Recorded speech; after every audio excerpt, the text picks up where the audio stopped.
This is a quick video of what I've done to balance the left and right servos using curves in the outputs screen. You can see it's in cruise mode there, and if I hold my stick the top right and pull my SF, you can now see I'm in the calibration mode.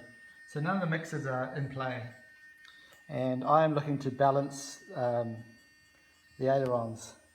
And to do that, I navigate to the curves screens and navigate down to my left and right. And what you can see here is curve 5 is my servo right, and it's using 100% travel at both ends, and my left servo is using less than 100% on the bottom end, and that's because either my push rods or my servo horns or something is slightly out of alignment. Yeah, so in this case I've got the throttle stick set up with another curve, a stepped curve that gives me 5 points of travel, minus 100, minus 50, 0, 50 and 100. So that way I can balance I can use the stick and use the curves to balance the throw of the servos, and I've done that already, and you can see now if I pull it down, the servos are indexing, so that enables me to look at each flat and balance them very well.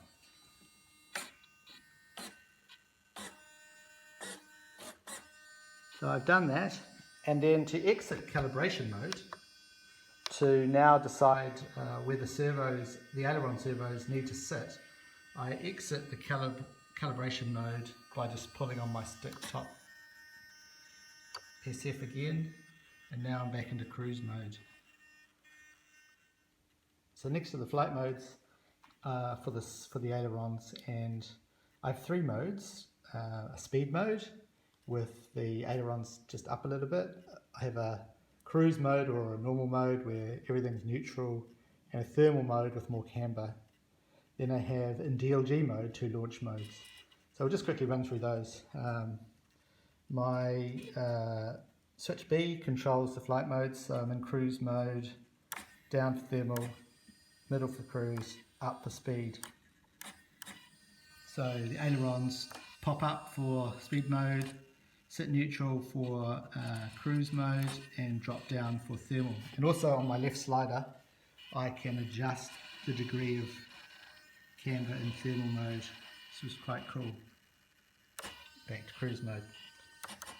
So in DLG mode I pull my stick to the bottom left corner and pull the switch, and now I am in launch mode 1 controlled by my SF switch. Launch mode 1 has the ailerons dropped and actually the elevator going up a little bit, so it's wanting to go up in a curve, and then when I hit the SF something or other, switch at the back and pull it after releasing in the launch, push it, sorry, it goes into launch 2, which is the speed mode. And so if I just toggle between the two, we've got our rotation and launch, and then once launched we go into our speed mode where the ailerons go up a little bit, and I'm going to take them up a little more, and at the same time when they go up there's a bit of elevator compensation at the back. So to exit the launch mode, at the top of the climb the elevator goes forward and exits the launch mode and goes back into the cruise mode or whatever mode is flight mode is selected on the switches. It's quite a good system. So if I really want to quit out of the launch modes fully, because I'm not flying a DLG anymore, I can pull the switch at the back, the same as I exited the calibration mode, but if I hold it for 5 seconds, it disarms the DLG. So I've no longer got launch modes, but I still have my flight modes, and those are my basic settings on the radio. If I want to go to the slope, I can hold my stick down the bottom left corner.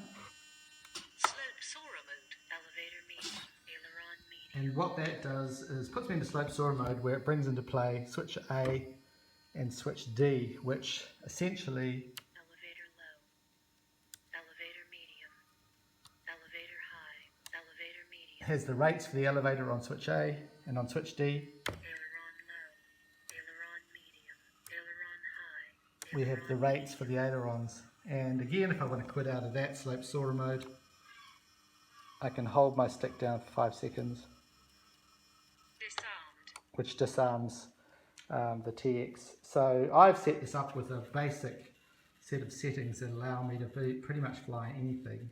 And if I want to add the launch modes, I can. If I want to add the slope soaring rates, I can.